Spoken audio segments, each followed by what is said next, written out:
عالمی منظرنامے سے آپ کو بتائیں، ایران میں صدر کے چناؤ کے لیے قبل از وقت انتخابات آج ہو رہے ہیں۔ صدارتی انتخابات کے لیے 4 امیدواروں کے درمیان مقابلہ ہوگا۔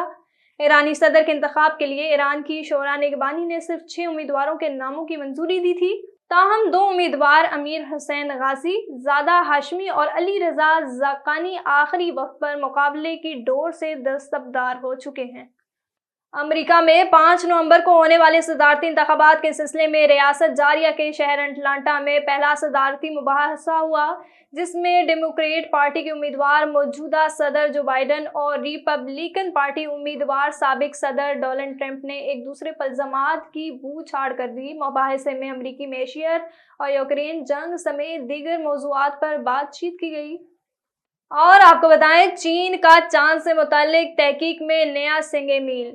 چینی قمری مشن دنیا میں پہلی مرتبہ چاند کے دور دراز حصے سے نمونے لے کر کامیابی سے واپس زمین پر آ گیا۔ یہ چین کی خلائی تحقیقی کوششوں میں اب تک کا سب سے پیچیدہ اور چیلنجنگ مشن ہے۔ مزید تفصیلات بیجنگ سے شاہد افراز خان کی رپورٹ میں۔ چین کے چانگا 6 قمری مشن کا ریٹرنر منگل کے روز زمین پر اترا، جس کے بعد چاند کے دور دراز حصے سے جمع کیے گئے دنیا کے پہلے نمونے واپس آ چکے ہیں۔ چین کے صدر شی جن پنگ نے کمیونسٹ پارٹی آف چائنا کی مرکزی کمیٹی، ریاستی کونسل اور سینٹرل ملٹری کمیشن کی جانب سے اس مشن کی مکمل کامیابی پر مبارکباد دی۔ بیجنگ وقت دن 2:07 پر ریٹرن کیپسول شمالی چین کے اندرونی منگولیا خود اختیار علاقے کے سیزاوانگ بینر کے مخصوص علاقے میں اترا اور یہ مشن مکمل طور پر کامیاب رہا۔ چانگا 6 چین کی خلائی تحقیق کی کوششوں میں اب تک کا سب سے پیچیدہ اور چیلنجنگ مشن ہے۔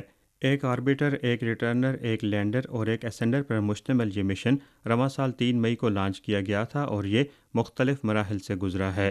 کیشیاؤ 2 ریلے سیٹلائٹ کی مدد سے لینڈر اور اسینڈر کا امتزاج 2 جون کو چاند کے دور افتادہ حصے میں جنوبی قطب ایٹکن بیسن میں مقررہ لینڈنگ ایریا میں اترا اور نمونے لینے کا کام کیا۔ 4 جون کو اسینڈر نے نمونوں کے ساتھ چاند سے اڑان بھری اور چاند کے مدار میں داخل ہوا۔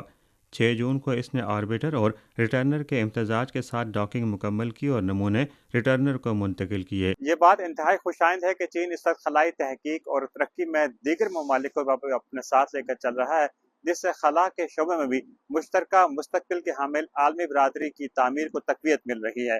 شاہد Afraz Khan, A1 TV، Beijing.